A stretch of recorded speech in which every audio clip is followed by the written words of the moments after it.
Welcome to Pause for the Truth, where you can sit back, relax, and hear an honest dialogue about health, wealth, legal, and social issues. The hosts are Dr. Rogers Kane, family practice physician, and Jocelyn Turner, health education consultant, with co hosts from the Northeast Florida Medical Society and its foundation. Stay tuned for the truth about matters affecting you and your family. We're here to tell you what's really going on and why.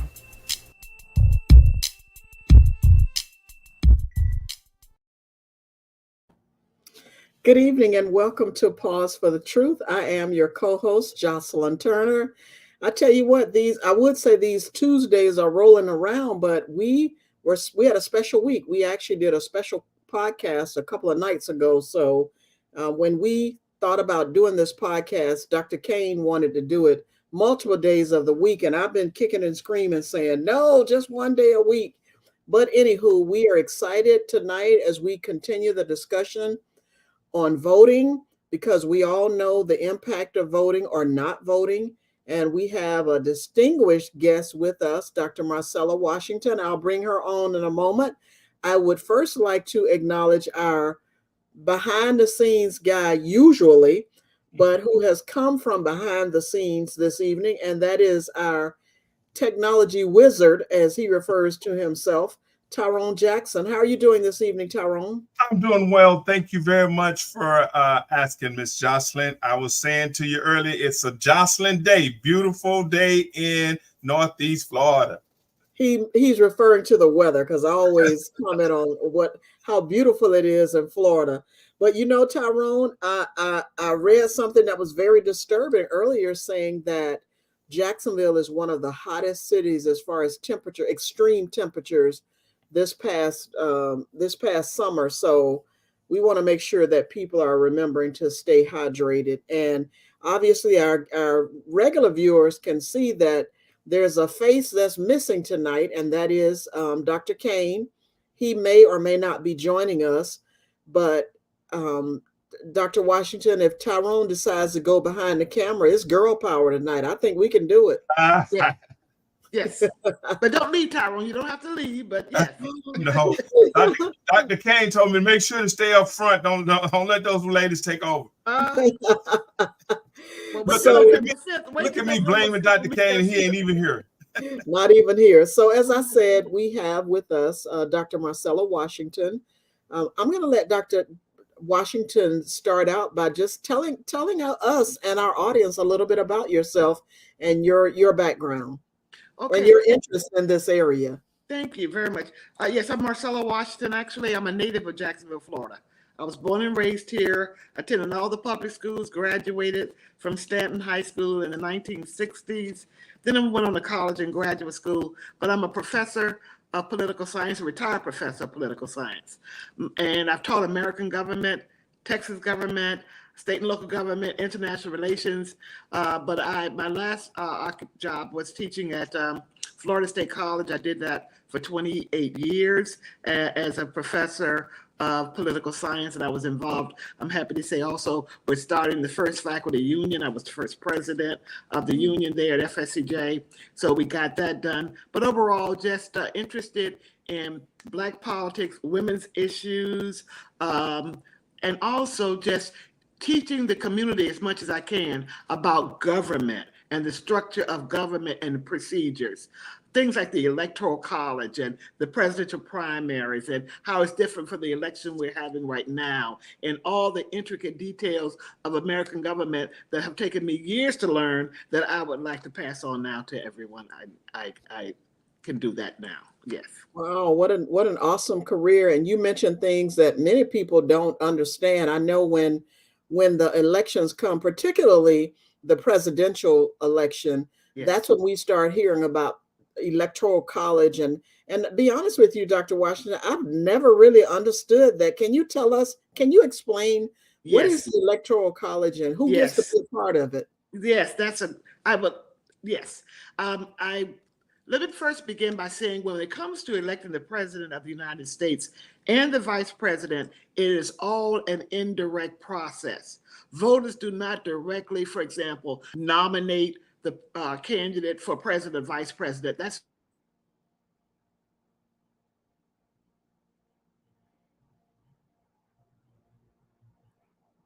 Uh-oh.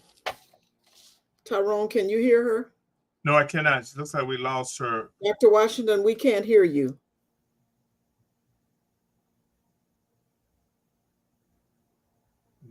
I'm not sure what happened.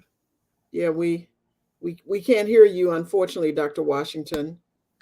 oh boy, that's There you go. There you I go. made some, but okay. We can Okay. hear you now. so. Should I start over? Yes, please. Okay, I don't want to bore anyone because I can. I know. I can go on with this for a while. I've had a chance to talk with you. Don't worry about boring anyone, okay? You got good But conversation. basically, I want people to understand as best I can from what I know is that the Constitution does not guarantee a direct election of the president. Everything is done indirectly. So I'll skip the presidential primaries because we're through with that. But we still have to have the Democratic National Nominating Convention, which will begin next Monday, as you already know, and will last until the 22nd of August.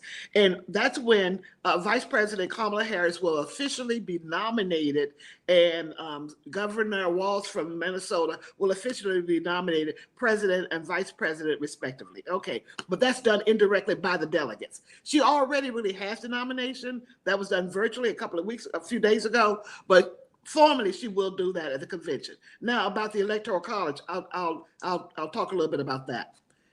What happens is that when you go to the polls in November and you vote for the candidate you want for president, vice president, because when you vote for the president, you automatically vote for the vice president.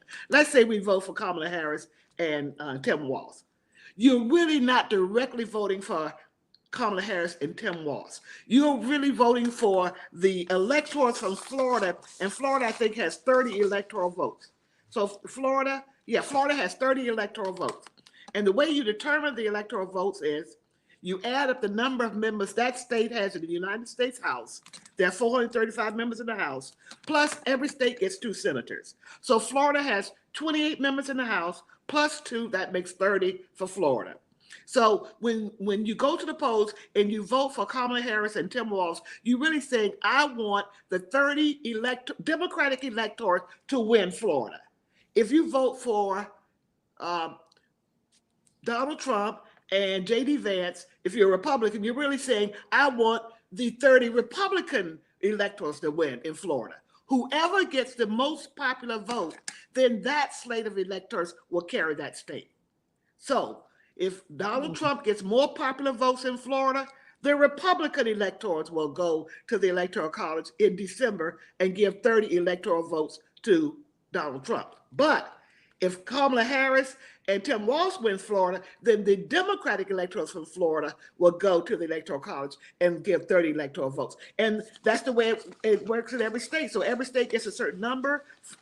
California is the largest state. It has the largest number of electoral votes. And so California has 54 electoral votes. And so you go state by state and you win the popular vote, and whoever gets the majority of the electoral votes. So as I said, there are 435 members in the House. There are 100 senators, plus you get 3. Can you give me an idea why? Where do we get this 3 to go in the Electoral College vote number? Where do you think the 3 may come from? From the District of Columbia? Yes, correct. The District of Columbia is not a state. So it was only in the 1960s that the Constitution was ratified to give the District of Columbia electoral votes. Think about this. All this time, the residents, prior to this amendment, which is in the Constitution, it's a 23rd Amendment. Prior to the 23rd Amendment, the residents of the District of Columbia could vote for president, but their votes were only popular votes. You've got to translate popular votes into the electoral votes. So now they get 3. So it's 538. Whoever gets 270 electoral votes, that person will be elected president and vice president. And they're usually together. So I think I'm still confused, Dr. Okay. Dr. Washington. Okay. Get it where you say we have 30. So is my vote then influencing the popular vote is what influences the electoral? That's right. That's right. Okay. So Okay. Florida has, you got to understand that the framers of the Constitution never intended the people to actually vote for the president. They thought in every state at the time, the 13 original states, they would get together, the legislatures in those states would select people they wanted, and these electors would select the president. But now the popular vote, when we vote in every state, whoever gets the most votes. So when you'll see, for example, we know that probably, I don't want to say, but let's say, for example, Texas goes for Trump and Vance. I'm looking here, Texas has, I think, 40 electoral votes. So you just put that number 40 there and you keep going and see what the popular vote is in every state. And that's why your popular, the people's vote does matter, the vote does matter, but it has to be translated into the Electoral College vote. And the Electoral College doesn't even meet until December. So we don't officially have a president and vice president until the Electoral College meets, which I think is on the first Tuesday following the second Wednesday. I think there's a procedure for it, but I think it's December 17th when the Electoral College will meet. And I do want you to understand that when I talk about members of the House and the Senate, they're not the electors. You could be an elector. Who is an elector? An elector is, in Florida, 30 Democrats that the Democrats trust. They select their electors. The Republicans select 30 Republican electors. And then they wait to see who wins the presidential election in that state. And the best way, Ms. Dawson and I could try to explain it is that the presidential election is really held in each state. So it's state by state by state. And then you add up the Electoral College vote. Now I'm going to throw another monkey wrench into it by saying this. In Maine and Nebraska, they count their electoral votes a little differently, but it really, I don't know whether we have time to talk about that right now, but they just split their electoral votes differently. In every other state, though, in all of the other 48 states, it's a winner take all. Even remember in 2000, George W. Bush carried Florida by a little over 500, I think like 537 votes, something like that. But he got all of the state's Electoral College votes.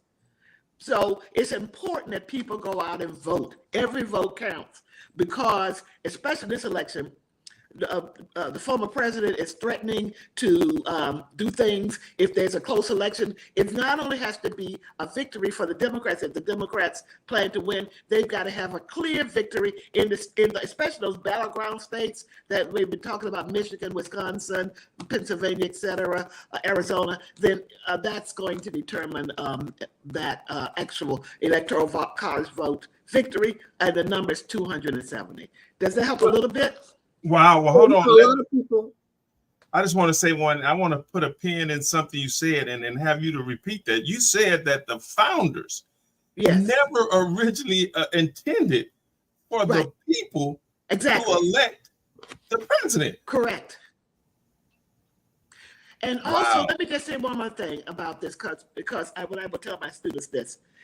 When the Constitution was written, when we have the three branches of government that everyone knows about, the legislative branch, the executive branch, the judicial branch, we have a bicameral legislative branch. The Congress has the House of Representatives and the Senate. The executive branch would be the president, vice president. Judicial branch would be the Supreme Court. It's the only court mentioned in the Constitution, even though the Constitution allows for Congress to establish lower courts. The only unit or the only agency that people could directly elect when the Constitution was first written was members of the House of Representatives. And the framers gave them only 2 years in office, and they made their powers less than the Senate. The senators were originally appointed by the state legislatures. That did not change till about, maybe I got to go back, 1919, until we got I think it's the 17th Amendment that really changed that. And so the president, vice president, the Electoral College, the Senate appointed by the state legislatures, the Supreme Court appointed by a president who was also appointed by the Electoral College, confirmed by a Senate that was appointed by the state legislatures. So the more powerful the office was, the less it would have participatory democracy. And the only agency the framers thought that could be represented by the people would be the House of Representatives, and they would be elected for a 2-year term, and they would come back every 2 years and be elected. And then, even at the time, as everyone knows, and we all know this, that they decided that the membership of the House, the way you would determine how many members each state would have, would be by adding free people to indentured service, excluding Native Americans, and include 3/5 of all other persons. That's where we get the 3/5 clause from, the 3/5 compromise, where 3/5 or 60% of the Black population of slaves would be added to the slave states, and those that would boost the number of representatives those slave states would have in the House, so they could further embellish and improve and further slavery in the country. So how, a lot of people always say, what difference does it make if I vote? My one vote won't count. How does one vote contribute to the collective decision? First of all, it's our duty as citizens to do so. But I would also say, especially in this election, I would say to the average voter, well, do you want a return, or do you want white supremacy? Do you want a return to Jim Crow? Do you want Project 2025? Do you want American, whatever limited rights? And I would agree that African Americans, through all the pain and suffering and toil, we still have a long ways to go. Exactly, the new Jim Crow. And all the new laws and all the new barriers and even we may mention a little bit about the amendments they have on the ballot here in Florida. A couple of them. The first one, first of all, partisan election of school board members. Forget about that. That's going to hurt us because the Republicans are already wanting to take over the school districts. If they get that, they're going to get more. So we have to be cognizant. And I would tell people, being a citizen in a democracy is hard work. If you don't want to live in a democracy, I don't want to vote, I don't want to participate, well, then, we're going to end up with a man who says he will be dictator on day one, right? He'll be dictator on day one because we don't want to participate. And I do understand that even the Democratic Party has not done enough to show African American voters that it have not gotten the rewards, I think, for the votes we've given them. There's no doubt about that they have been slack, and I will blame the Democratic Party, white politicians, African American politicians, okay, also a part of this issue, that have not stood up strong enough and advocated for change in our neighborhoods, in our communities, okay? But to put a finer point on it, I would say, do you feel you are a citizen of this nation? Your vote counts because you count as a person, and then see if they can get a little bit more interested in government. And part of the problem, I think, Joycelyn and Tyrone too, is that government is so complex and complicated. Right. We have a federal government, we have a state government, we have a local government, we have boards and commissions. And believe you me, and I teach it, but sometimes I'm overwhelmed by it. I have to go back and say, what are they talking about? These people never sleep, okay? They're sitting around in the legislature in Florida writing all kinds of bad laws. And in the city council, by the way, because they arranged the Jacksonville City Council. The Jacksonville City Council has 19 members, 14 districts, and 5 at large. And it's the 5 at large that I think are really the problem, because invite me back to talk about that, okay? Because I wondered the same thing. Like, really, they could swing other things from happening. But I want to get back to voter apathy, because what happens when a large group of voters, the people, decide not to vote? Well, we ended up with Donald Trump, and the lives of individuals get worse.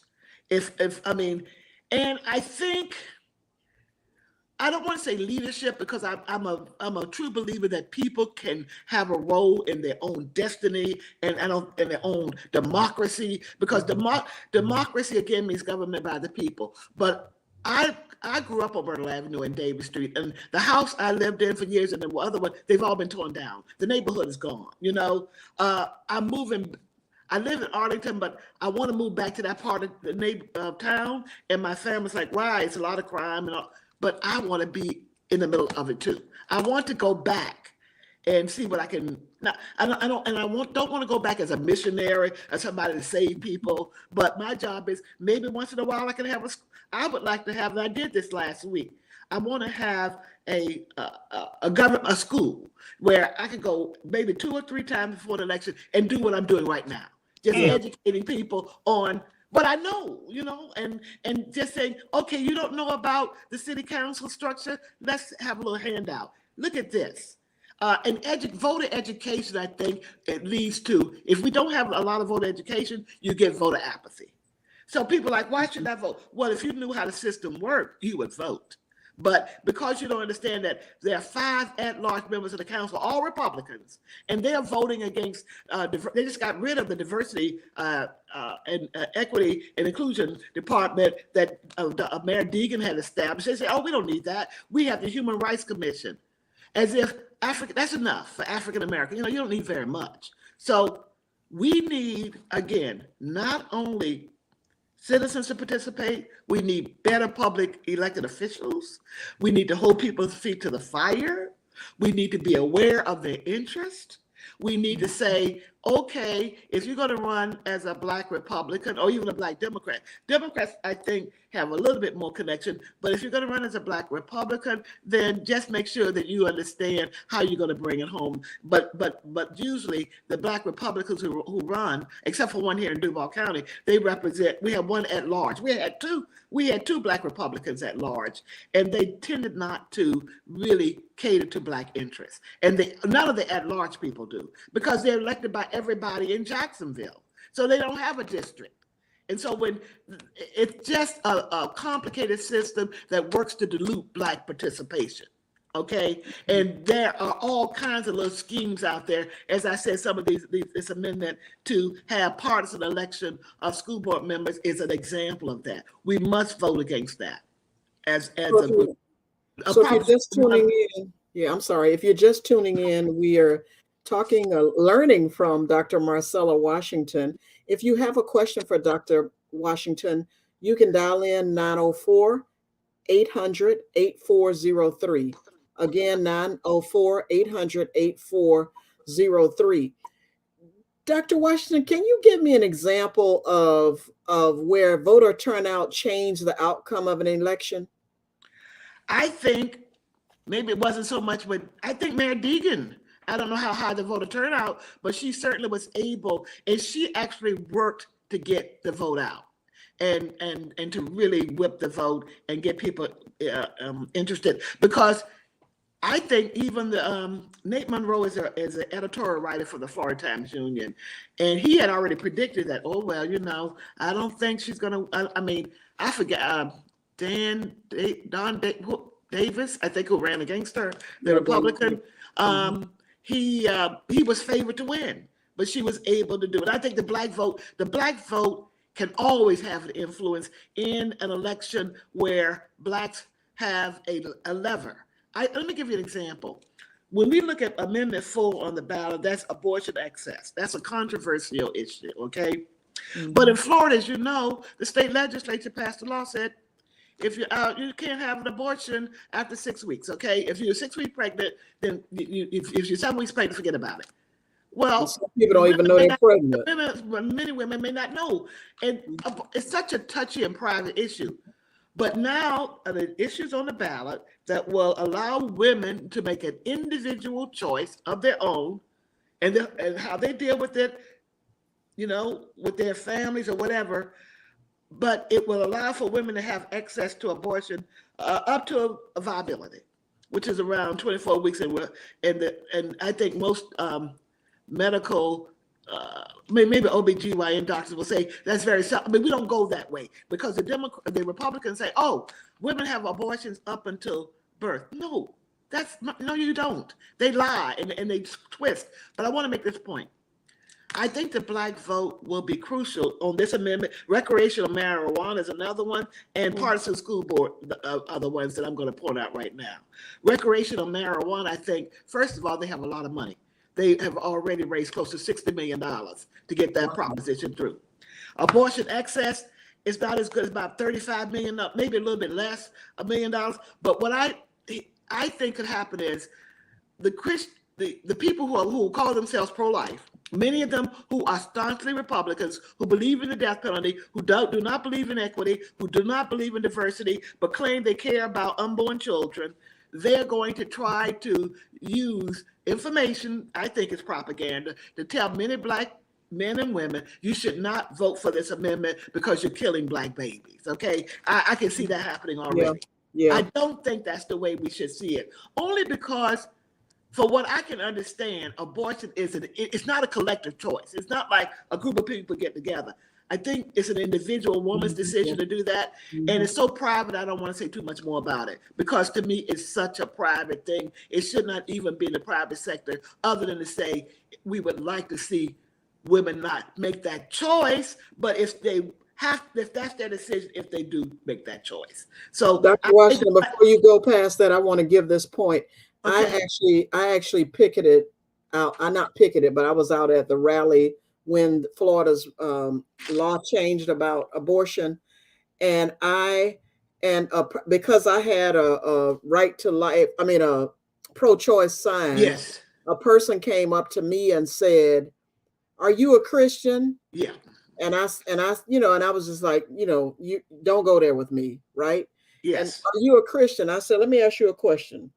I said, for all the folks that you're saying should keep their babies, how many, and those children end up in foster care, how many have you fostered and or adopted?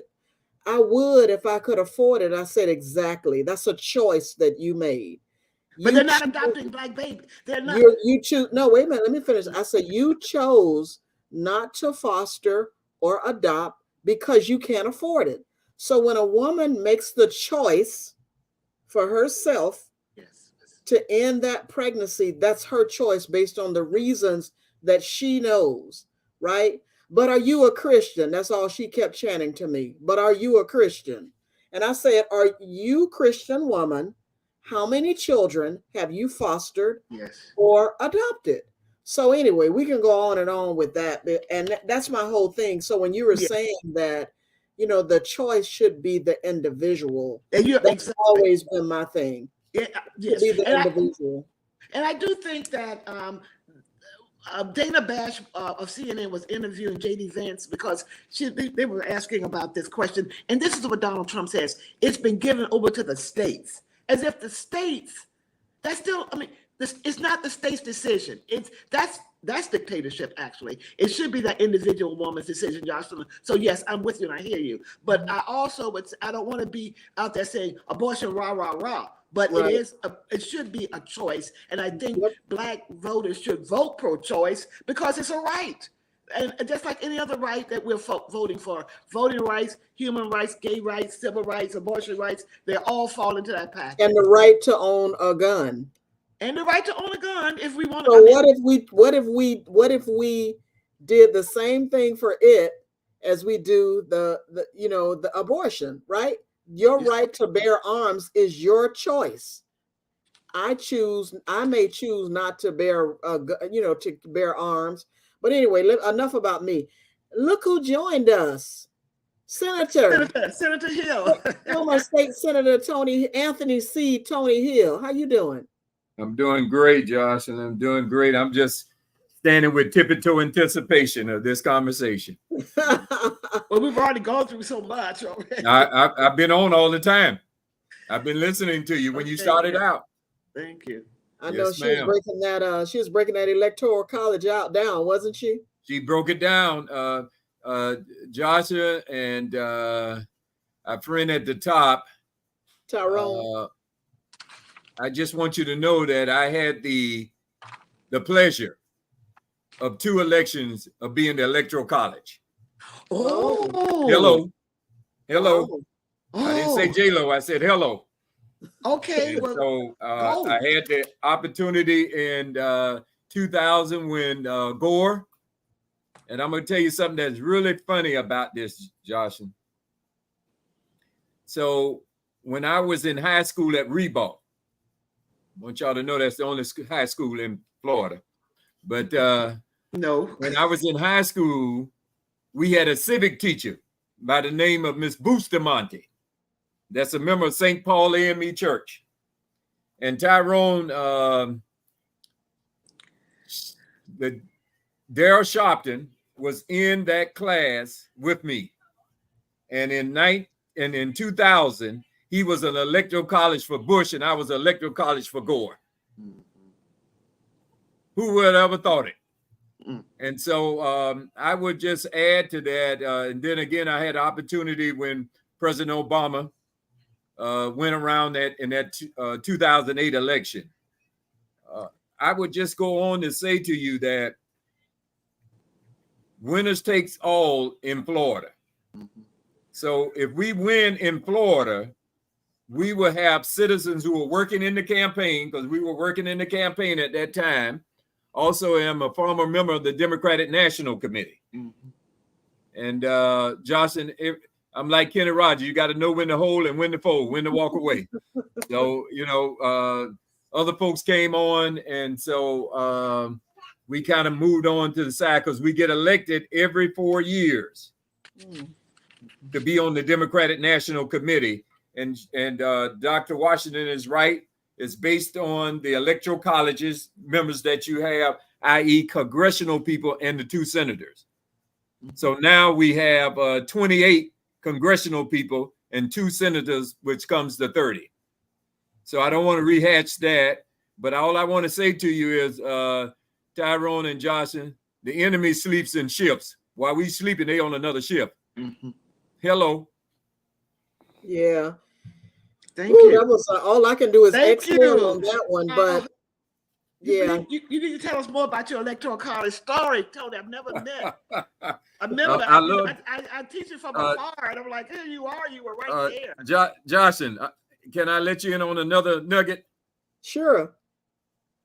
Dr. Washington and Tony Hill from Jacksonville, and we went to Lincoln University in Pennsylvania. Hello.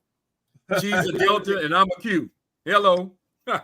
Yeah, we both went to Lincoln, and we're from Jacksonville. But I think all of this information about government in general, again, is something that if we were just to do more public education and civic education, people would not be so apathetic.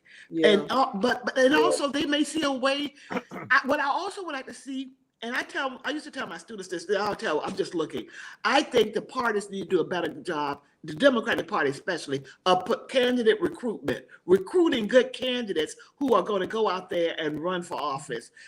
Younger candidates, if we can get them, but certainly much more sophisticated. I run across, I do some things with certain organizations, and I meet people, I'm like, have you considered running for office? Or are you thinking about it? Because you look like you might be interested in running for office. So we don't want the same old people. I mean, in Jacksonville, we get the same old people running. And someone we need, just like Trump, now we got Vice President Kamala Harris, and she is now the fresh voice. And it's so interesting, Donald Trump is now the old man in the room. Okay, so now this is turning into such a refreshing election. It's so dynamic, and people are on fire for the vice president, and we got fingers crossed with that.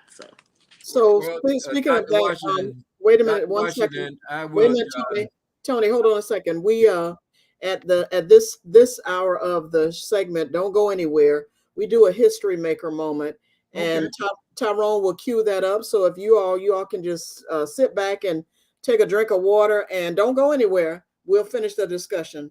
Take it away, Tyrone. Hello and welcome to Pause for the Truth History Minute, August 13th, 2024. Democracy is a system of government by the whole population, typically through elected representatives. Today, we're going to journey back in time to explore the fight for voting rights in Florida, a story of struggle, resilience, and the enduring power of the human spirit. Our focus will be on the period following World War II, a time when the nation grappled with its own identity and the promise of equality for all citizens. After the devastation of World War II, America found itself at a crossroads. The war against fascism abroad had exposed the hypocrisy of segregation and disenfranchisement at home. African Americans, who had bravely fought for their country, returned to a society that still denied them their basic rights, including the right to vote. In the South, and particularly in Florida, the legacy of Jim Crow loomed large, casting a long shadow over the lives of Black citizens.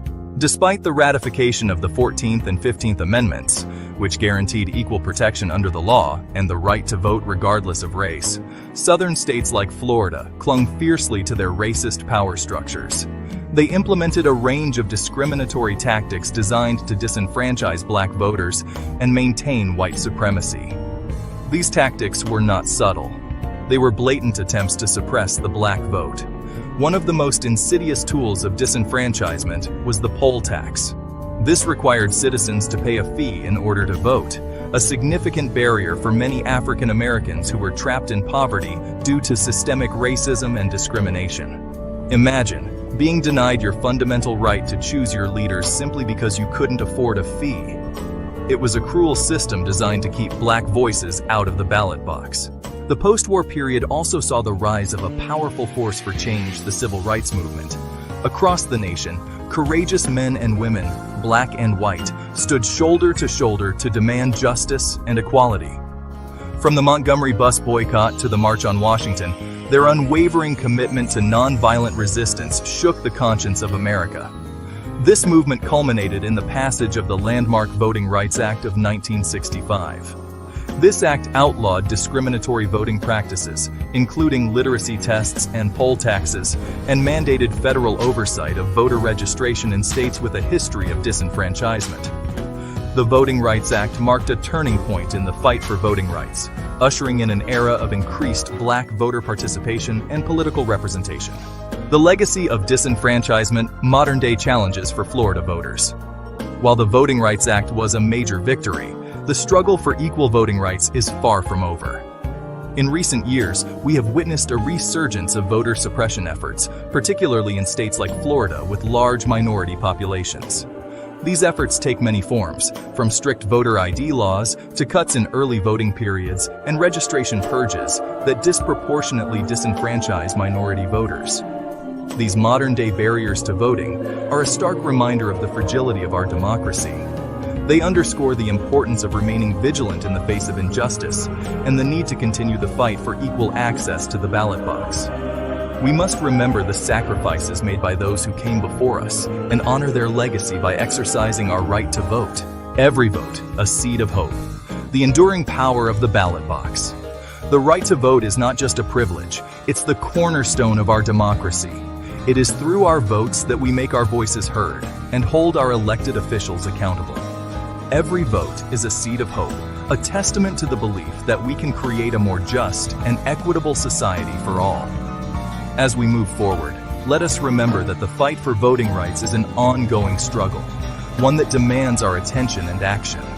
Let us honor the legacy of those who fought so valiantly for the right to vote by exercising that right with pride and determination. Let us work together to create a future where every voice is heard and every vote counts. Thank you for joining us for this Pause for the Truth History Minute. Wow, Tyrone, you did that tonight. Thank you. Thank you. Thank you. Thank you. I want to talk a little bit about voting in local versus national elections. Why do local votes often have a more direct impact on daily life? And this may be the time, Dr. Washington, that you want to squeeze in some of those amendments if you didn't talk about all of them yet. Yes. Well, first of all, people kind of can go down to the city council and to the local courts, and it's right there. So that's one way it kind of directly affects people. They see it. They see the garbage being picked up. They see the streets may not or may be paved. So they do see local governments in action. But I do want to make a point about the other amendments. We mentioned there will be 6 amendments on the ballot, okay? And we talked about a few of them won the partisan school board election, which I think is a bad idea. There's Amendment 2, right to hunt and fish. I don't know that much about that. It seems like some conservationists are not in favor of that one. And we talked about the recreational marijuana abortion, but there's number 5, and maybe Tony Hill can help me with this. It seems like it's going to reduce the measure. It's called Homestead Annual Inflation Adjustment. And I think it's going to reduce, it says here, the measure will reduce non-school local government property taxes by nearly 23 million. So it seems as if it's going to reduce local funding, and it's going to give a tax break to property owners via the homestead exemption in a certain way. So I'm not so sure about that. But the last one, Amendment 6, I do know I don't like this one. And it deals with public campaign financing. And in Florida, the governor, if you run for governor, if you run for lieutenant governor, if you run for Attorney General, Chief Financial Officer, Agriculture Commissioner, the members of the cabinet, you can be financed by the state, depending upon you raise a certain amount of money, and the state, you can get like federal financing, you can get state money to help you with your campaign. This amendment wants to get rid of that, so that rich people like Rick Scott and those kind of people could run for office. But if you are, let's say, a black state senator, and you want to run for governor, you might want this matching money. You might want this money to get given from the state coffers to help you with your campaign. By the way, there was an amendment by the state legislature in 2010 to stop this, and the same amendment has failed back then. So they're bringing it back again. I think local government is so important. If and it's so close to the people. When we saw that shooting at Dollar General, and how the city council members, and unfortunately, what it brought home was that Jacksonville have no African American representation in Congress, in the House of Representatives. And so we ended up with Aaron Bean coming down here and not saying a darn thing, but just looking like, oh, I'm here at this vigil that they had, and just not saying anything about it. And by the way, I wrote his office and asked them, had he made a statement right after the shooting? And he said he did something in social media. I think sooner or later he got he said something on the floor of the House. Somebody said he did, but overall, he has not paid attention to that. But he has made a lot of statements, as he should, about anti-Semitism on campus. But he has not made very little, if any, statement about a shooting in his district. One more thing about that: not only was the victim in his district, in Aaron Bean's district, but the shooter was from his district. So he should have been, Johnny on the spot right there, taking care of that business. But he doesn't feel he has to respond to blacks in Jacksonville because of that governor, Rick Scott. Who's our governor? Ron DeSantis. I'm sorry, Ron DeSantis, who has those who actually cracked up blacks and put them in 3 or 4 different districts and made sure their votes were diluted. So yeah, Ron DeSantis, and he's really quite forgettable now that he's not on the national stage anymore. Thank goodness. And he continues to do even more bad things, pass bad laws, shut down diversity programs. We want no diversity in Florida. We want to ban books in Florida, and all because why? He doesn't want white students to feel uncomfortable by learning about things like the 3/5 Compromise and the history of slavery, and that in the end, as you know, the standard adopted by the state board that said, in essence, blacks benefited from slavery. Okay, and this has made Florida a laughing stock in the United States, and it makes me feel very sad about where we are, because Jacksonville has the largest black population in the state, and we want to step up more. So I was Senator. I'm still calling you Senator because once a senator, always a senator. Senator Hill, when Dr. Washington was talking about getting younger people to run for office, what influenced your decision to run for office? And what advice would you give to someone who's listening now and they're on the fence about it, to run or not? Well, first of all, I would say, as Dr. Washington so eloquently put this to us, Tyrone and Joshua, elections have consequences.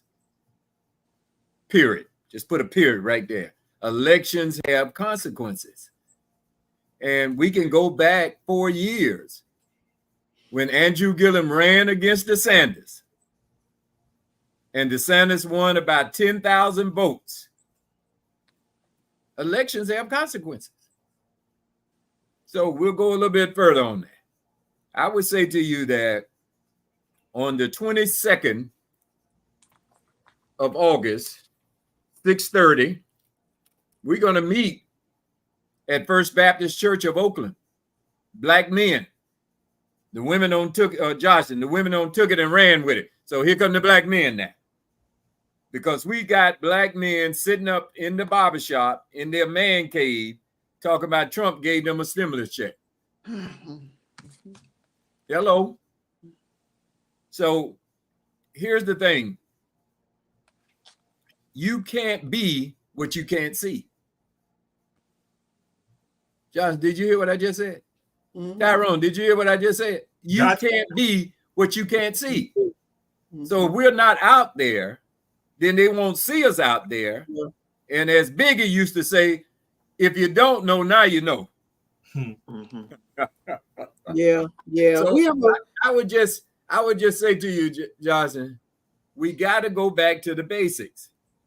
We got to go back to the Mary Singletons, the Annette Geradas, the Eddie Mae Stewarts, the Rodney Hurst. And we got to just talk to young people, because now it is a requirement that you teach civic in schools. Mm-hmm.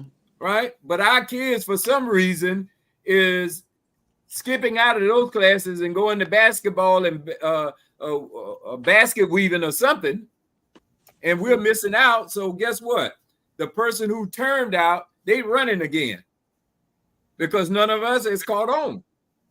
Wow.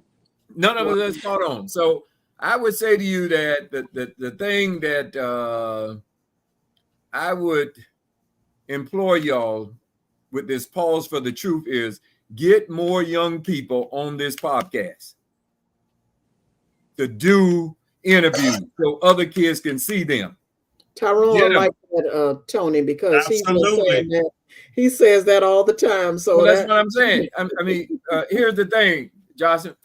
If we keep doing the same thing over and over, we're gonna get the same results. Mm-hmm. It's not rocket science. Yeah. I wanted to say for Ms. Washington, exactly. You asked a question about wanting to move back to that area. That is a powerful reason, so people can see you and aspire to do what you've done. Right. See, sometimes it's not about what you say; it's about what people see. And I want to see them too. It's a two-way street. Yeah. I wish and my family's worried about safety, I guess. But the bottom line is, if we need to directly engage the community in such a powerful way. We need to talk to people. We got to meet them where they are. And we got to publicly call out these incidents. I don't know why these elected officials, once in a while, these city council members don't bring Channel 4 into their neighborhoods and say, look at this. See where we are? We got to do, and then go back to city council and make that the issue. Because there are people, I know this is a fact, I taught at South Campus, there are people who, black and white, but mostly white, who've never even been across the bridge to look and know where Edward Waters University is, or Stanton is, or any Southdale is. They don't go over there. They don't know. Jacksonville is a city made up of different communities, and they don't interact very well. So I think we just got to get in there and do the work that's got to be done. But I saw Dr. Hossman had a question. She's a political scientist too. I think I saw it. Maybe it's in the chat. Did anyone see it? She says Go ahead. One thing I'd like the panelists to weigh in on are the recent reports of Republican senators being elected in low power. Yes. So Dr. Hossman is right. What happens is every state gets 2 senators. So Wyoming which has I don't think it has as many people as the District of Columbia.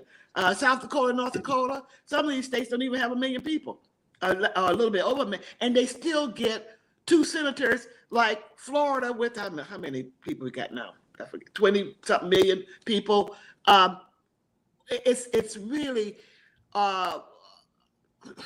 it is not participatory democracy. So it's minority rule, it's not majority rule. So these states that have low population, they're only allowed 1 member of the House, but they also get 2 senators. And the senators are that's where the power is. And so you can say, and most of them are Republicans. Now we do have in Ohio now a Democrat running for re-election, Sherrod Brown, and also in Montana, Senator Tester is running for re-election, and they have terrible opponents running against them. But they're 2 Democratic senators. But in Montana is a smaller state. But still, I hear her point.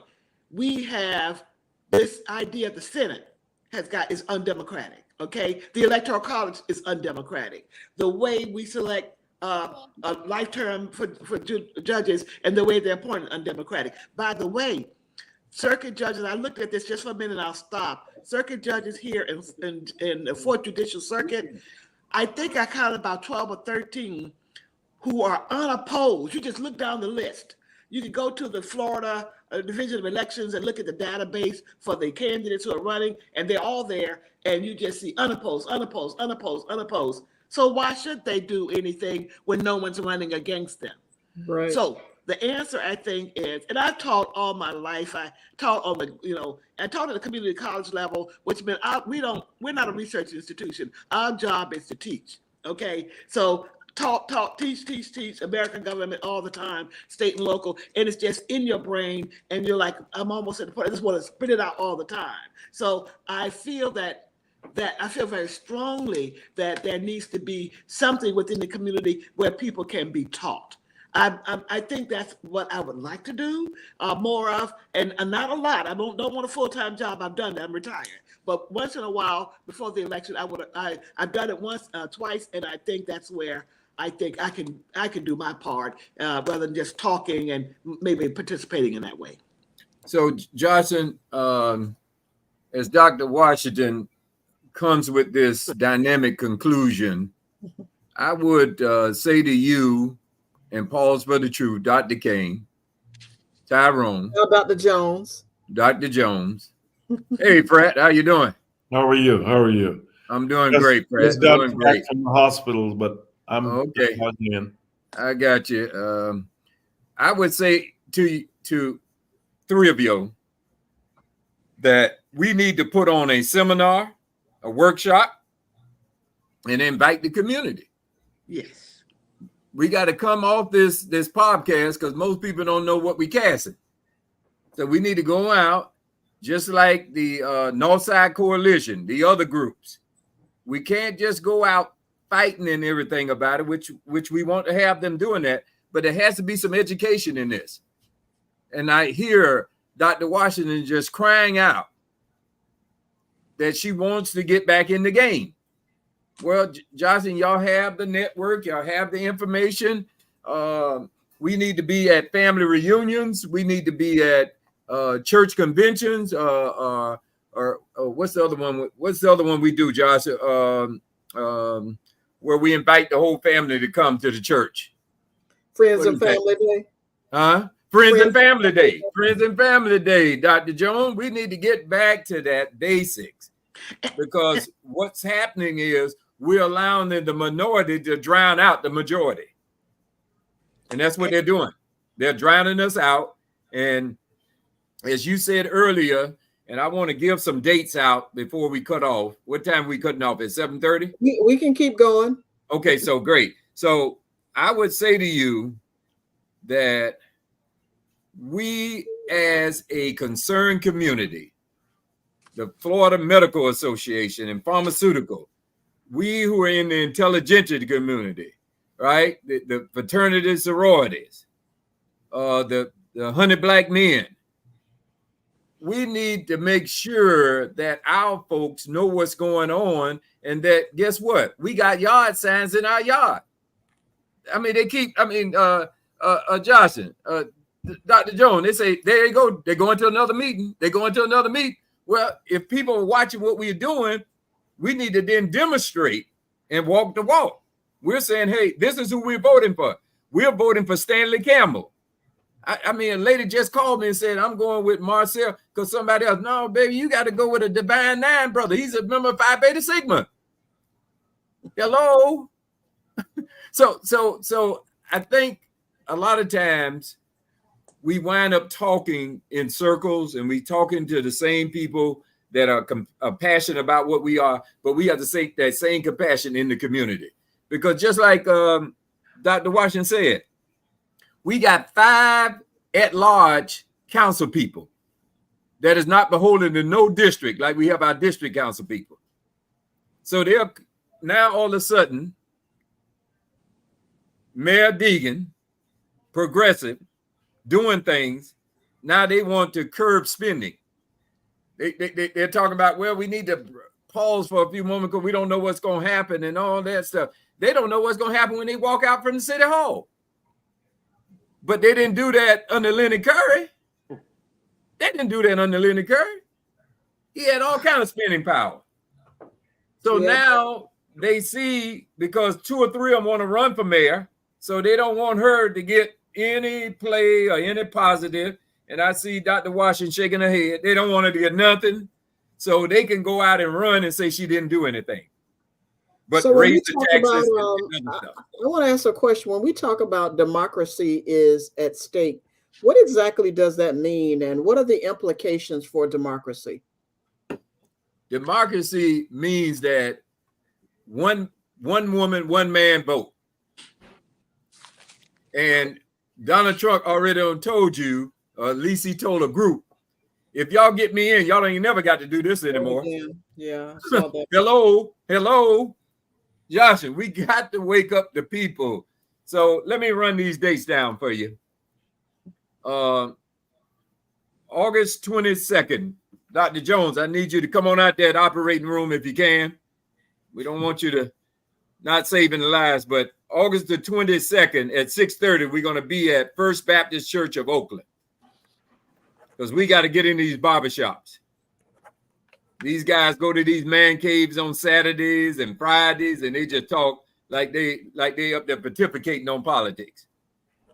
The next one would be September 21st. We're having the John Lewis bus come in, Joshua, Dr. Washington, and they're going to be doing a nonpartisan voter registration.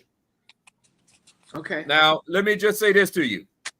You keep hearing about the Republicans have over 1 million more votes, but they're not telling you how they're suppressing the other folks who had not voted, but they're still on the roll to vote. Hello, Dr. Washington. They're not telling you that. So that's another stem of voter suppression. They keep talking about they got 1 million more votes. Well, ain't no sense, Dr. Jones, ain't no sense of me voting. Ain't no sense of me voting. And so, but they're not telling the folks, come on in and renew your registration, right? Or get yourself back active and vote this November. Nobody's talking about that. That's why, Josh, we need to have meetings at family reunions, right? Birthdays, and any gathering where there's a large group of African Americans. I don't care if it's at concerts. We need to have that. So we're going to be doing that. Just a second. If you're just tuning in, we're talking with Dr. Marcella Washington, former State Senator Tony Hill, and Dr. Kenneth Jones is pinch hitting tonight for Dr. Rogers Kane. If you have a question of our guests, you can dial in at 904-800-8403. Again, 904-800-8403.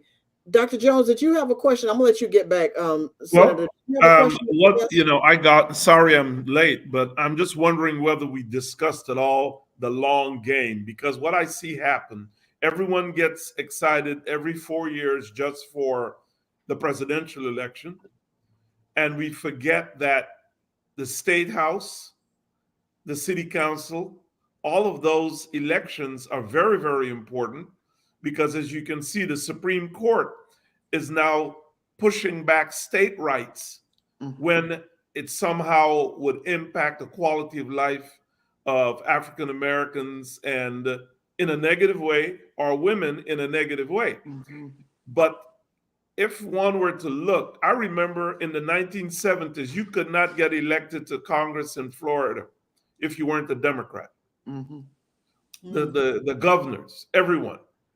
But the Republicans figured out, let's go the long game and take control of the state house, which is what they have done. And look at the laws that are coming down from there, how negatively they impact African Americans, how negatively they impact women, how negatively they impact anyone who is not Caucasian. So it's a deliberate, and I think that within our community, we have to become that deliberate in finding candidates, putting them up, supporting them, talking about them, just letting people know that we have people that can run.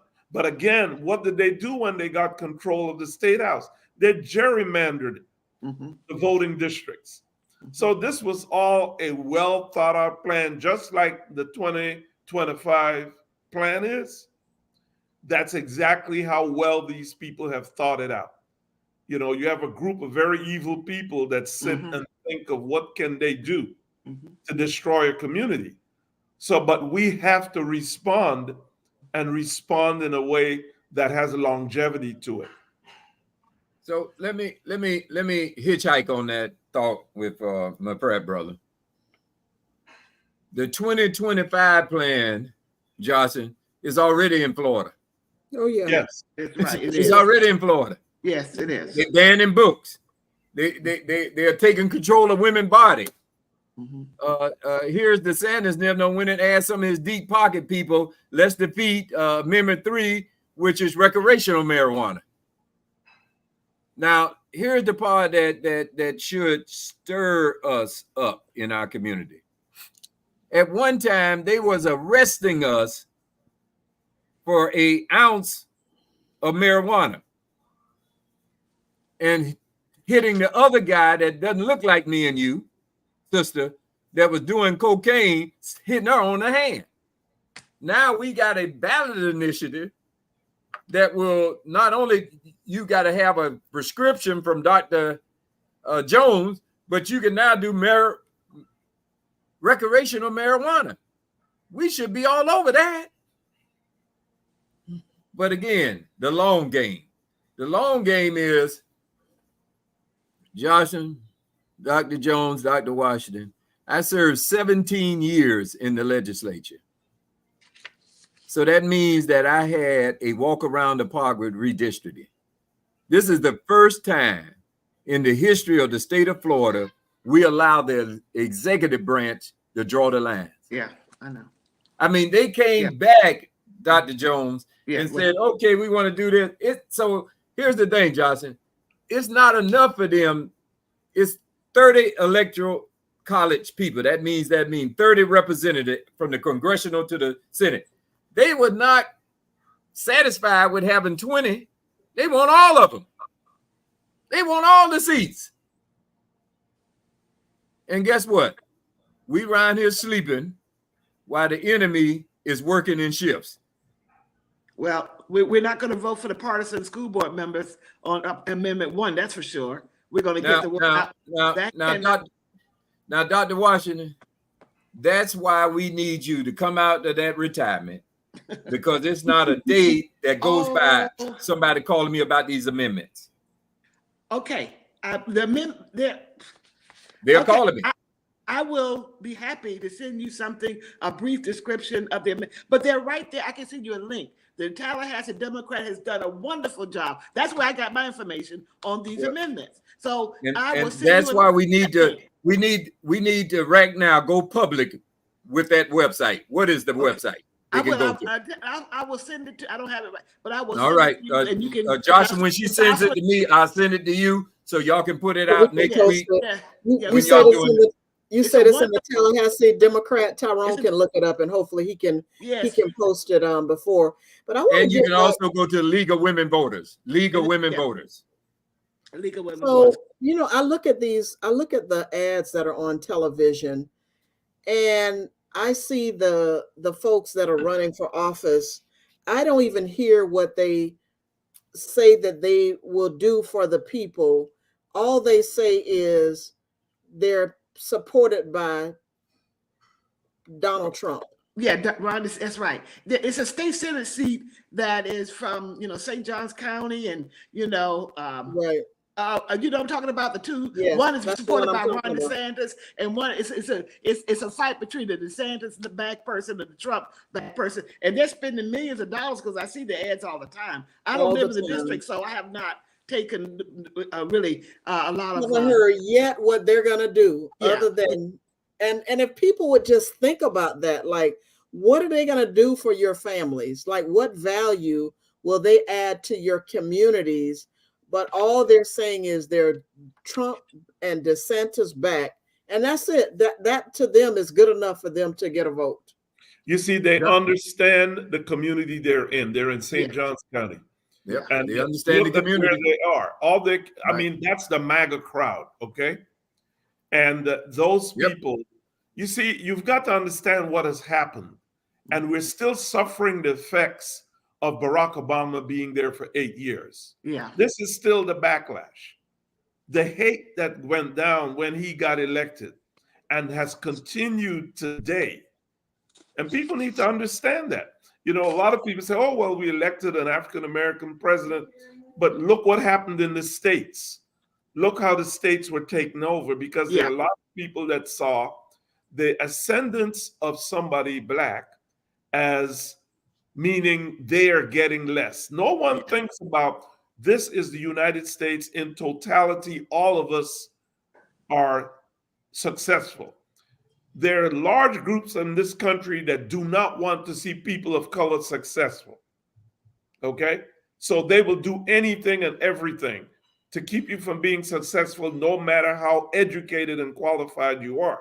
Mm-hmm. Okay. But what they've got to remember, and that's why you talk to some chaps in the military, when Al Qaeda was firing rockets into the Humvees, they didn't stop in there and say, "Babe, by the way, how many Republicans are in there? How many Democrats? How many independents? Are they Black? Are they white?" No, they were looked upon as Americans.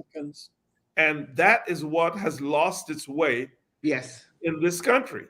Yeah. In the fact that they're not looking at all of us benefiting from the great things that America has to offer.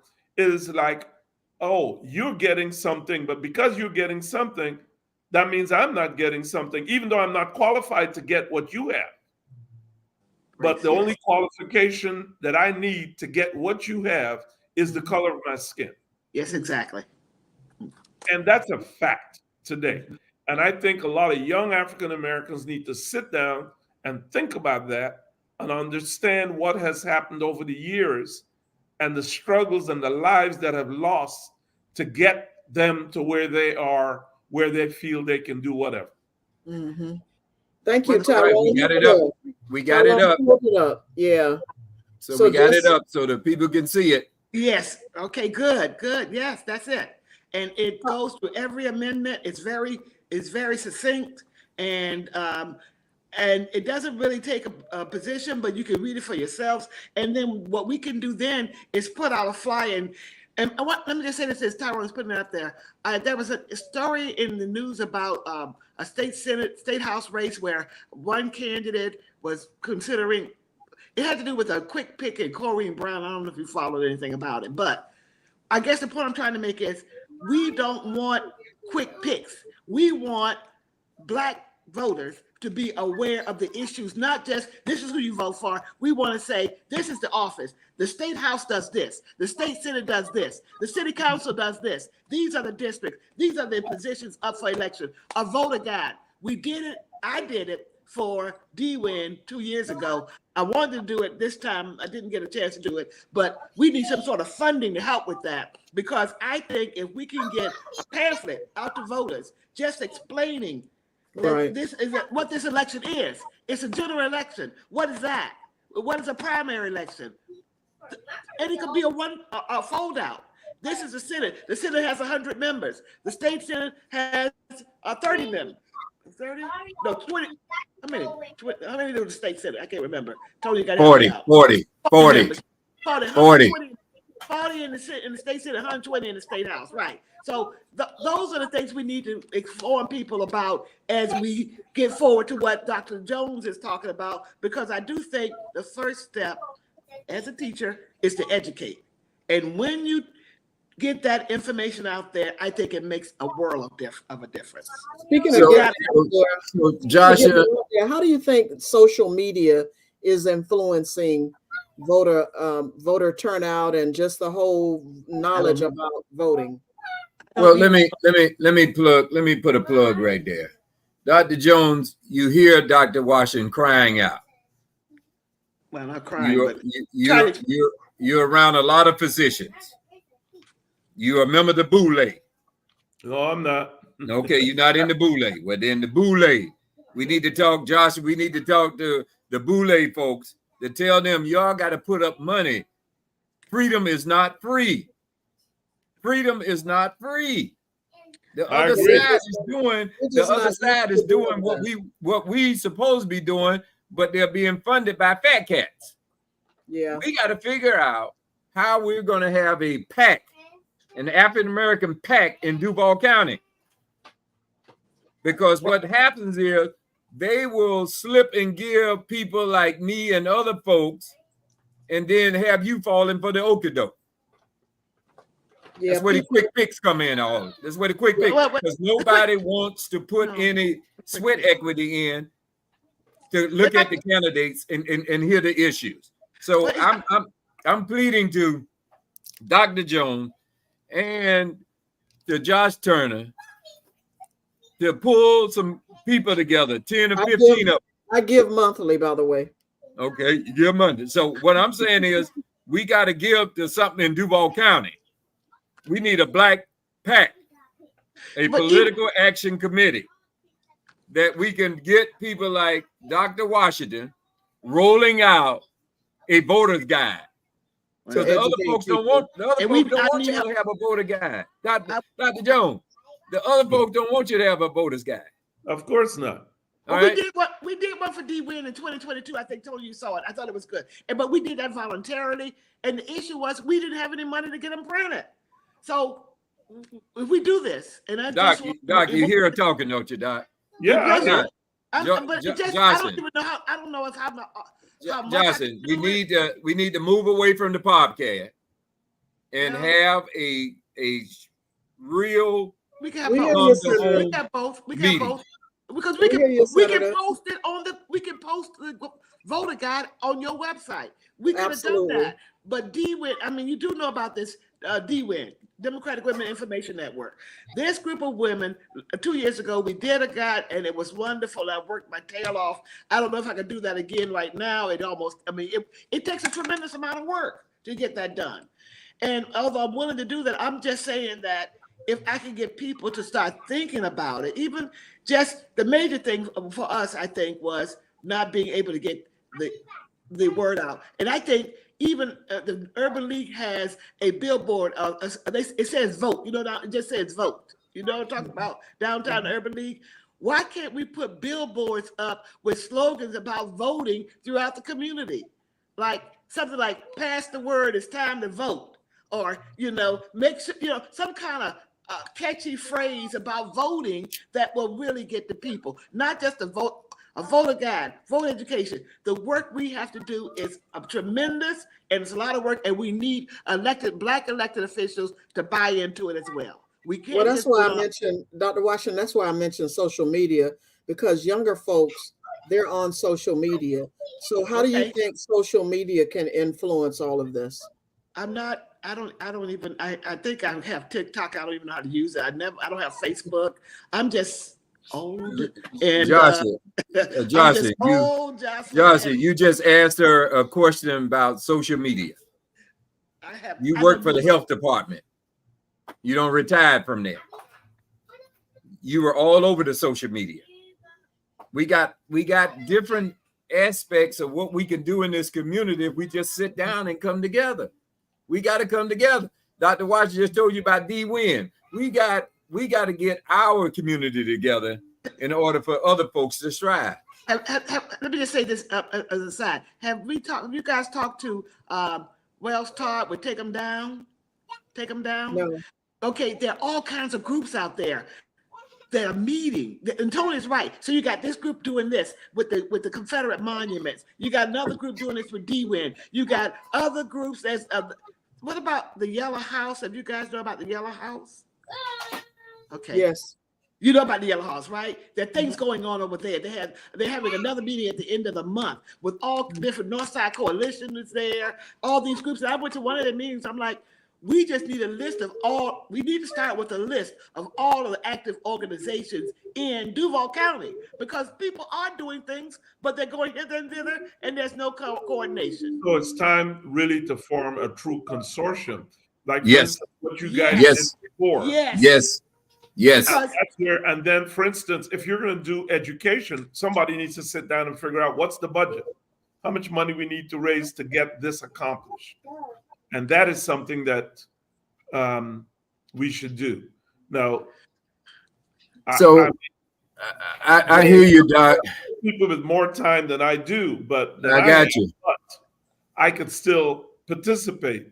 Right. I know we should build a consortium Right. and call it the Duval County, PAC, Political Action Committee, comprised of all of these individual organizations who bring something very unique to that consortium.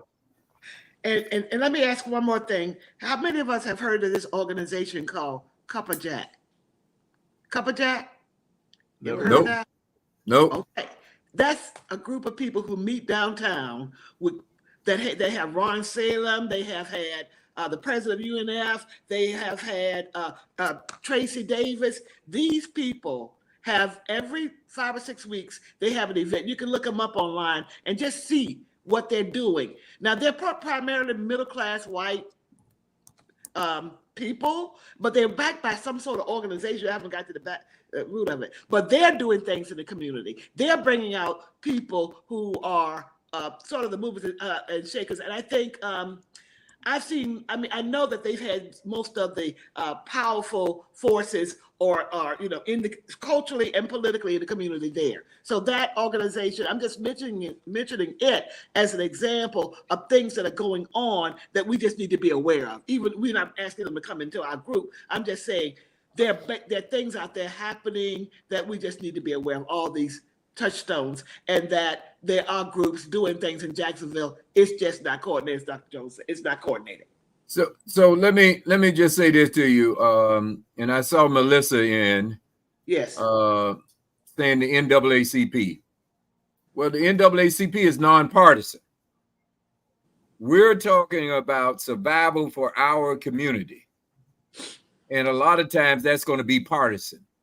So we who are on this call tonight, on this podcast, and however many people that are on the podcast, Dr. Jones, Dr. King, and Sister Turner, y'all got to sit down now and come up with a meeting and a strategy to help our community. We're doing it now by having the podcast for starters. Right. And I don't disagree with you on that. But it's a lot of people y'all not touching. That's and why it's a lot of people not voting.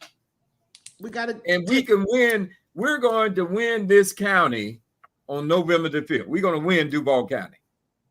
And the way we do that is now putting people in place to say something.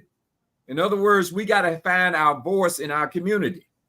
And it can't be the Northside Coalition, the NAACP, or this group over here, the Urban League. It has to be a collective group where people have buy-in and tie-in. Because Dr. Jones can't be to all the meetings. Dr. Washington, she's retired now. Yes, I am. Tony Hill, I'm retarded now. I'm sorry. I'm retired now. So you got Johnson Turner, you doing your thing. We got to have a safe place when it comes to body politics, and we can't wait every other 4 years to do this. I agree. We got to put a stake in the ground starting tonight. So, Dr. Washington, you want to say something? Go ahead. I just think Tony has a good idea. I think we can start that the group with the Yellow House, I think, is meeting in a few days. And my suggestion is we just begin with who we are. Can we get a list of organizations and umbrella that we can start with an umbrella? No action plan right now. Just let's start with who are we? Where are we? Where are these groups in Jacksonville? Like I mentioned, Take Them Down, Jax. And they go to the city council, and they're one of the reasons we got some of these Confederate monuments taken down. But they're like, nobody, we need people to join our organization. And they don't know, do they know about Pause for the Truth? Do they know about these other groups?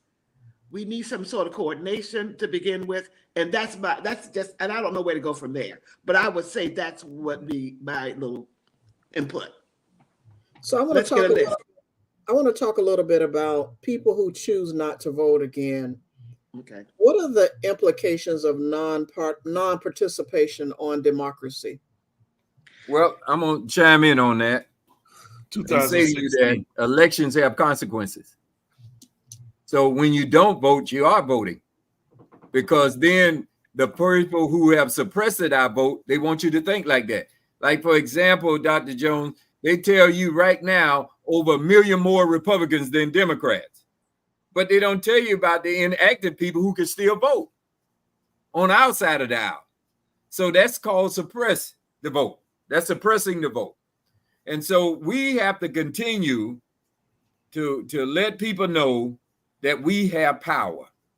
We have power. And guess what, Dr. Jones? We the only people on this earth, God green earth, don't realize we got power. Oh, we don't even realize it. We're they tell us on a national scene, because they always come with the statistics about it's 50% or 80% African Americans in prison. It's 60% of African Americans got prostate cancer. And then yet and still we can elect a Barack Obama, and now we got a sister that's running that Donald Trump can only call her a bitch. That's offensive to me. Okay, I know. But can I just interject? I think someone asked about the name of the person would Take Him Down. Jackson's name is Wells Todd. Wells, W-E-L-L-S, Todd. Yeah, I put it in the chat. I just wanted to make sure you got that, because he works so hard. He's such a wonderful person with what they're doing, what that group is doing. So I want you to, Dr. Washington, answer the question that I asked about when people choose not to vote. What are the implications for democracy? It withers and dies ultimately. You know, it cannot. You can't have a democratic system when 30% of the people are voting or participating. You can, but the majority will not rule. You're going to continue to get bad laws like the ones we get with from the state legislature. But also, the system has been so organized in such a way to thwart and to limit and to prevent participatory democracy. We got to understand that too. The barriers that are put in the way, no longer the poll tax, the white primary, the literacy test. There are new barriers that are being put in the way, and a lot of them are complicated, like these amendments, the way they're written, the way laws are written on the books. They sound like they are fair and equitable, and they're just the opposite. So it is a democracy in a sense, and the Republicans will say, you don't have a democracy, we have a constitutional republic. Have you heard Republicans say this? That's their argument, because what they're really saying, we don't want people to vote. We want appointments. We want indirect democracy. We want, not even indirect democracy. We want really a dictatorship, and we want Donald Trump to decide who's going to be on the Supreme Court, and he has. And now we have 3 Supreme Court justices, in part because the Democrats were outmaneuvered.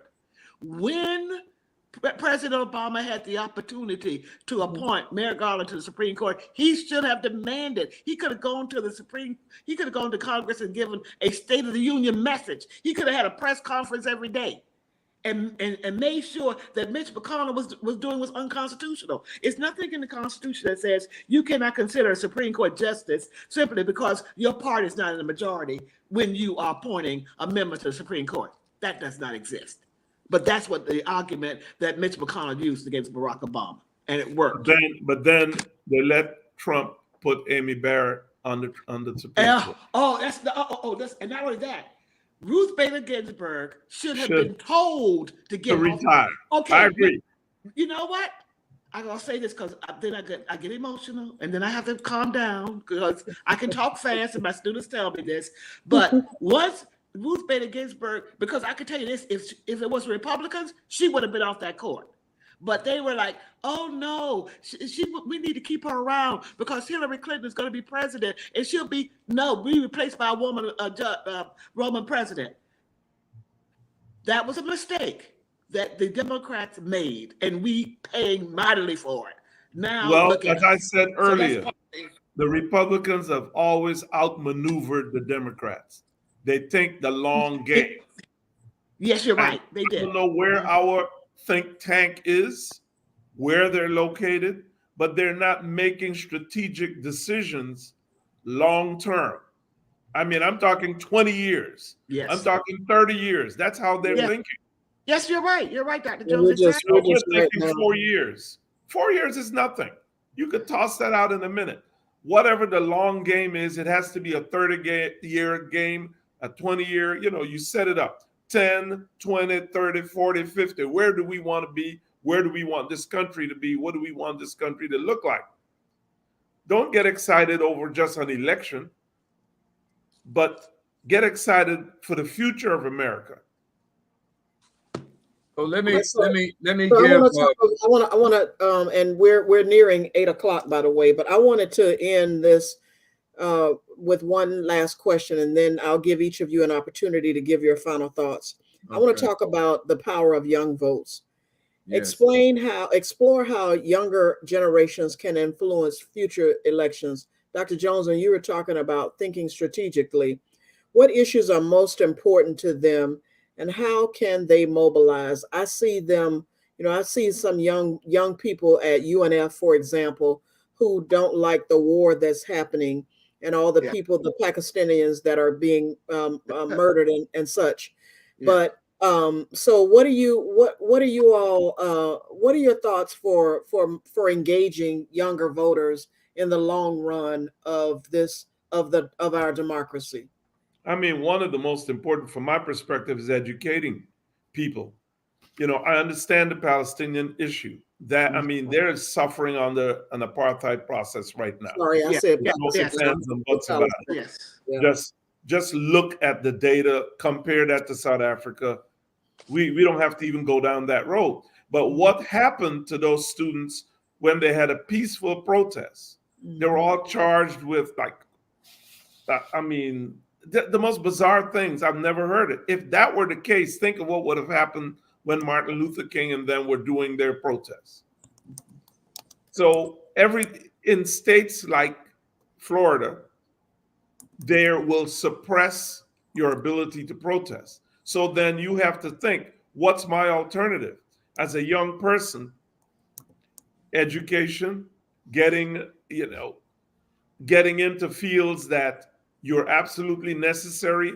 And from the party's perspective, we have to make sure that the young people understand first the history, and then second, get them ready to compete in this world. Because you think about it, if you're not educated, you can't get the job you want, you're upset, and someone comes along and says, oh, I'm going to spray you with milk and honey. All you hear is milk and honey, and that's what you're going after, not understanding what that person is really planning to do to you. Mm-hmm. So we have to continue to educate. And don't start educating when people are in college. You can do it in high school here, which we know. So it's going to have to be done outside the school system, in churches, in community centers that are not owned by cities. That's where the education process has to go now. Yep. So let me chime in. So we have to get them into the churches and these locations to educate them about the history and then what has to be done going forward. Yeah. Let me jump in right now because I got to get out of here. It's going on 8. I got to go get some signs for Stanley. But I would simply say to you that on the 22nd of August, 6:30, the 22nd of August, 6:30, we're going to meet at First Baptist Church to strategize how we go into these barbershops. That's on Jesse Street, 1036 Jesse Street, on the east side, and right off of A. Philip Randolph Boulevard. So meet us over there, because we're going to go into these barbershops 4x4, 3x3, or whatever we got to do so we can make sure that Trump does not get any African-American vote in 24. That's what we got to make sure that happens. But if we don't talk to them, that's not going to happen, because they're going to have their own conclusion of what's going on. I would say to you, Brother Tony, yes, in response to that, and this is something that really irked me, and I had to sit down and talk to some people about it. In 2016, I was sitting in a barbershop and heard the guy saying, I'm voting for that guy. You know, he's a businessman. And, you know, I'm a businessman. And I stopped them. I said, have you checked his record? You realize if you were a good businessman and you filed bankruptcy so many times and left people stuck without payments or getting 10 cents on the dollar, would you consider yourself a good businessman? And they look at me, heck no. I said, well, read the guy's history. That's the person you're pushing up here saying he's a businessman. I said, understand what you're saying. Nobody had read the history. And therein goes again, education. So Joshua, you hear what Doc's saying. Y'all need to have a executive committee meeting to figure out how do we move from the podcast to the people. And to bring, because you'll be surprised how many other folks want to get involved in this, but they don't know where to go. Yeah, and see, and my answer to that is we do our part. Someone else has to hear this and then figure out what they can do. So it's 8 o'clock, after 8 o'clock, and I like to respect everyone's time. Yeah. You know, everyone has something to do. So thank you all. It's been a very enlightening conversation. Thank you. After the primary, once we know, you know, last week or Sunday night rather, we had Stanley Campbell on, who's vying to be our next senator here, and U.S. senator. So, you know, hopefully people will get out and vote in the primary for those positions that are trying to get to the general election in November. So this is the part of the podcast where we give each of our guests an opportunity to share their final thoughts. And I will start with Dr. Washington. Thank you so much for educating us on all of those wonderful historical facts. We really appreciate you pointing us in the direction of the Tallahassee Democrat and their explanation of the amendments and explaining the Electoral College.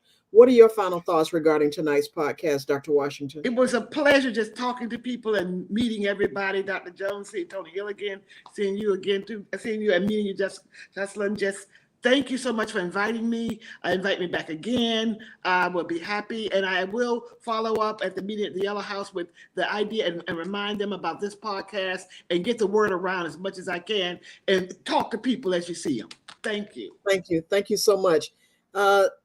Tony, Senator, what are your final thoughts regarding tonight's topic? Well, I think we were spot on, and we put it down. Dr. Washington put it down where the ghosts can get it. So that's the common people out there. But here's the thing. We got early voting going on right now. We have an election that will culminate on August the 20th. We're going to meet on August 22nd at First Baptist Church, 6:30, to talk about how we're going to strategize getting into these barbershops. Early voting begins at 10 a.m. and ends at 6 p.m. The last day to early vote will be Sunday. And then on Tuesday will be the election. The elections open up at 7 a.m. in the morning and close at 7 p.m. But now the difference between early voting and election day, early vote, you can vote anywhere in the county. On election day, you got to vote in your precinct. You must vote in your precinct, right? And then as we get into to November, the last day to register to vote is going to be October.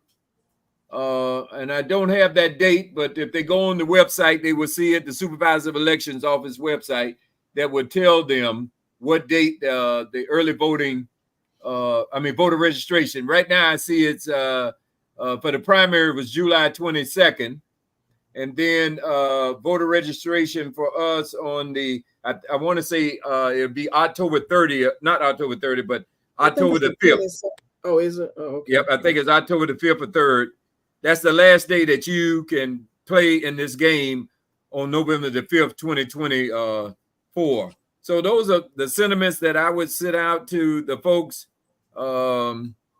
We got to move past the podcast. I know, Josh, you keep saying we're doing our part and everything, but we're too deep in this to leave somebody out. So I pray and hope that Dr. Jones, that we can get together with the fraternity, with also with the Divine Nine. I'm hoping those guys show up on the 22nd so we can begin to move the needle. But we have a chance. And here's the thing that Stacey Abrams taught us all. It's not about how many people you have registered to vote. It's how many people you get out to vote. Get out to vote. Absolutely. Thank you so very much, Josh, for giving us the opportunity. Oh, you're very welcome. And the voter registration or party change deadline is Monday, October 7th. Just FYI. And National Voter Registration Day is September 17th. And there are going to be some activities associated with that. And the senator also referenced something that they're doing on September 21st. So stay tuned, follow folks to hear what's going on. Dr. Jones, thank you so much for joining us tonight. What are your final thoughts regarding Our tonight? final thoughts is we have to continue to educate people to the facts. Yes. Stay with the facts, educate, because people are listening and people are drawing conclusions with misinformation. And I've seen it and I've listened to it. And then when you start to engage and say, do you know this? Here it is. They give you this stare like, no, I didn't know anything about that.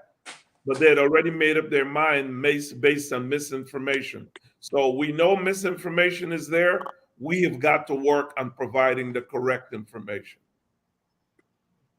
Thank you so much. And we're going to put up some important sites on our website. And so we're going to go ahead and end the podcast. To our viewers who always tune in, thank you. And to those who may be tuning in for the first time, please subscribe to our YouTube channel so that we can get the word out. When Tony talked about how are we going to get the word out more, that's by you subscribing to our YouTube channel and encouraging others to subscribe to our YouTube channel. Tony, did you have one other thing you want to say? One more thought there.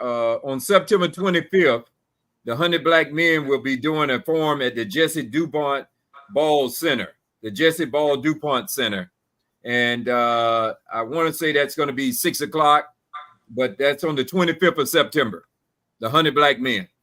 Thank you. Thank you so much. All right. Thank you, as always, for tuning in to Pause for the Truth. Thank you to our guests for taking an hour and a half out of your time tonight. I know we asked for an hour, but we really appreciate it. You were so engaging that we wanted to make sure that we didn't leave anything out. And again, tune in next week for Pause for the Truth as we continue to hopefully educate you about something that could have a positive impact on you as well as your family.